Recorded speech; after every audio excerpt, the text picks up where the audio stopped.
नमस्कार दोस्तों, आप देख रहे हैं फाइनेंस सिंप्लीफाइड। आज के वीडियो में हम बात करेंगे कि रिटेल इन्वेस्टर को एफआईआई बाइंग को कैसे समझना चाहिए। आजकल आपने अक्सर सुना होगा कि इस स्टॉक में एफआईआई बाइंग आ रही है, लेकिन क्या सिर्फ एफआईआई बाइंग देखकर इन्वेस्ट करना सही होता है? इसी बारे में आज हम सिंपल लैंग्वेज में बात करेंगे। ये वीडियो सिर्फ लर्निंग और अवेयरनेस के लिए है। तो पहले सेक्शन में हम बात करेंगे एफआईआई बाइंग क्या होती है। सबसे पहले समझते हैं एफआईआई बाइंग का क्या मतलब है। एफआईआई का फुल फॉर्म होता है फॉरेन इंस्टीट्यूशनल इन्वेस्टर। ये बड़े फॉरेन इंस्टीट्यूशन होते हैं जैसे म्यूचुअल फंड्स, पेंशन फंड्स और इन्वेस्टमेंट कंपनीज़ जो इंडियन स्टॉक मार्केट में पैसा लगाते हैं।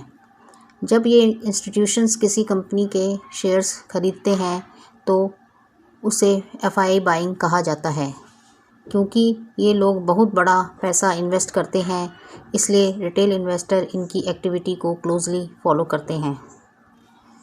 दूसरे सेक्शन में अब हम बात करते हैं कि जो रिटेल इन्वेस्टर हैं वो एफआईआई बाइंग को इसलिए फॉलो करते हैं क्योंकि एफआईआई बहुत डीप रिसर्च के बाद इन्वेस्ट करते हैं।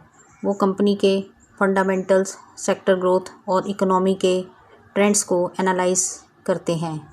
इसीलिए जब एफआईआईज़ किसी स्टॉक में स्टेक बढ़ाते हैं तो मार्केट में एक पॉजिटिव सिग्नल जाता है।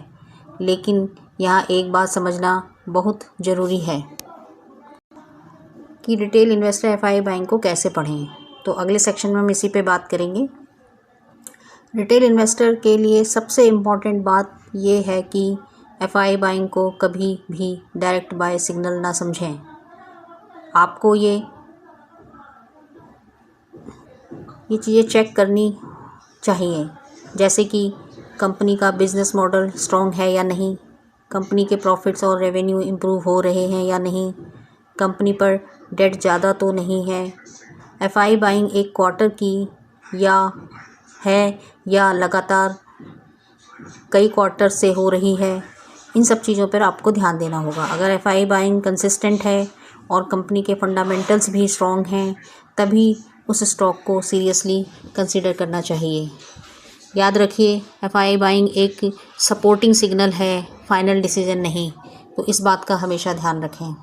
अब नेक्स्ट सेक्शन में हम बात करते हैं रिटेल इन्वेस्टर की कॉमन गलतियाँ। तो रिटेल इन्वेस्टर की एक बहुत कॉमन गलती होती है कि वो बिना रिसर्च किए सिर्फ एफआईआई बाइंग देखकर स्टॉक खरीद लेते हैं। कभी कभी एफआईआईज़ शॉर्ट टर्म रीजन से भी बाइंग करते हैं, जैसे पोर्टफोलियो रीबैलेंसिंग या ग्लोबल फैक्टर्स। अगर हम बिज़नेस को समझे बिना इन्वेस्ट करते हैं तो बाद में लॉस भी हो सकता है, इसलिए ब्लाइंडली एफआईआई बाइंग फॉलो करना सही स्ट्रेटजी नहीं है। तो नेक्स्ट सेक्शन में हम बात करते हैं कि बिगनर्स के लिए सिंपल एडवाइस क्या है।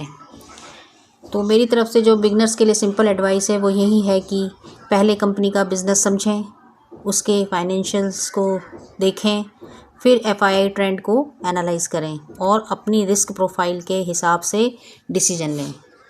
कभी भी सिर्फ इसलिए इन्वेस्ट ना करें क्योंकि कोई बड़ा इन्वेस्टर इन्वेस्ट कर रहा है। तो दोस्तों, ये वीडियो सिर्फ स्टॉक मार्केट लर्निंग और अवेयरनेस के लिए है।